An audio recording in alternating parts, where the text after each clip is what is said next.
What's up, guys? This is Sailboat4. A bit slow to cover this news, but it's still important to talk about. This is regarding our next upcoming rotation. This is official from the Pokemon TCG website. And basically, there's not going to be a rotation, or there's going to be a much delayed rotation. So, if you guys are familiar with the TCG, you know that every year around September and usually August, there's a new rotation.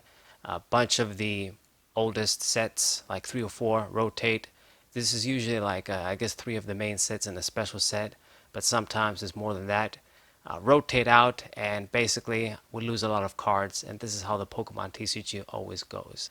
Now, according to Pokemon, we're going to get our next rotation in early 2023. So this means, I guess, early January or even February, perhaps.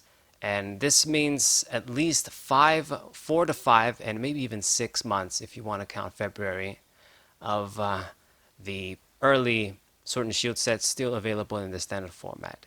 So my guess for this rotation, was going to be like the base Sword and Shield set, Rebel Clash, Darkness Ablaze, and I think maybe they were going to do like Champion's Path and perhaps Vivid Voltage, or maybe they were just going to keep Vivid Voltage.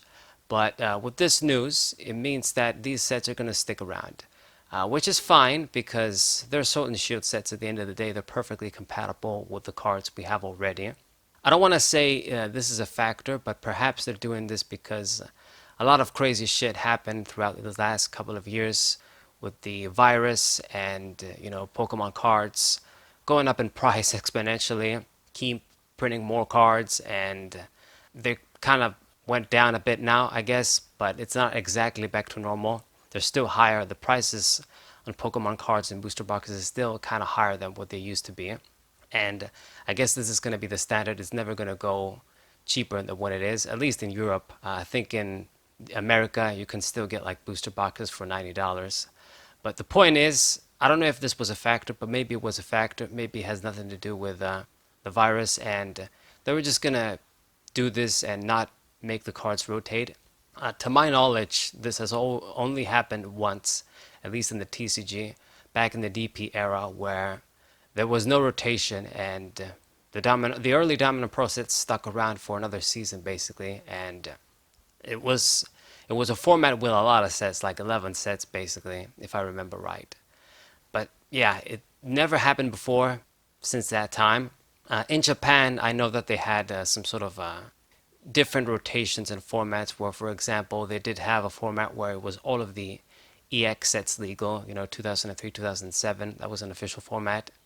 So for us, it basically hasn't happened since DP. So what this means is that if you're playing competitively and you were thinking, you know what, I need these specific cards for my deck, but they're gonna the sets that I need these cards for are gonna rotate out anyway, so maybe I can wait it out. You now know you can have a few extra months. So if you wanted to pick up cards from Sword and Shield, like Rebel Clash or I don't know, Darkness Ablaze, perhaps you still could, depending on the tournaments and events you're gonna play.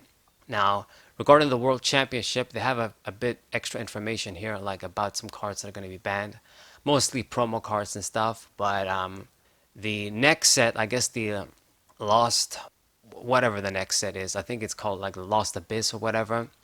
The stuff that's going to have like the Deoxys V Star and those cards basically.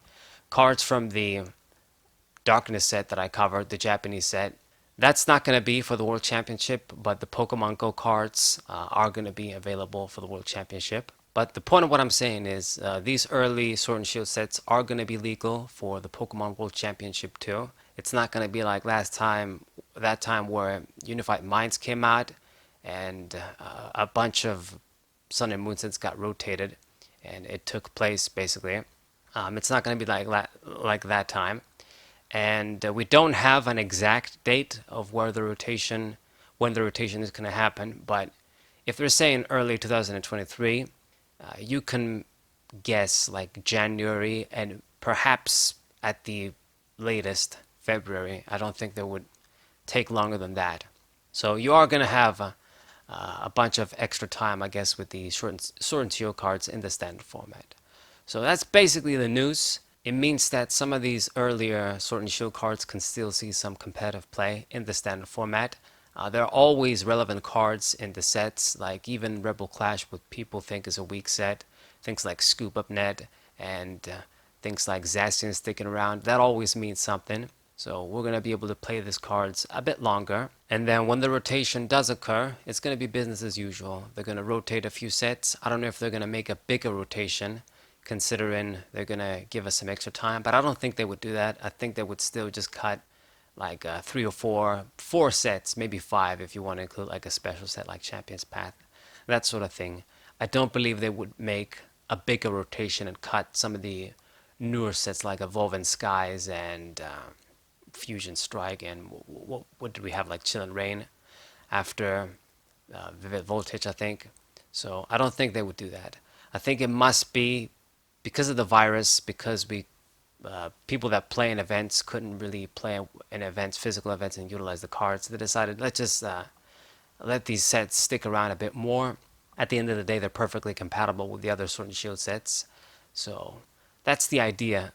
I'm thinking maybe it has nothing to do with anything. And I think they're doing this to encourage people to buy some of these older sets too, because they did do a bunch of reprints, like for Darkness Ablaze.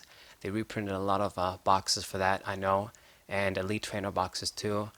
Vivid Voltage, they did a few reprints. What else did they reprint? I don't think they reprinted the base Sword and Shield and Rebel Clash, but they did reprint a lot of those sets. Shining Legends too, I guess. So I don't know. I guess they want to encourage people to buy those cards too, perhaps. So that's basically the video. Just to let you guys know if you didn't know, rotation is going to take place a bit later than usual. Hope you guys enjoyed this video. Subscribe to the channel, leave a like, share this video with your friends, and I'll see you guys next time. What a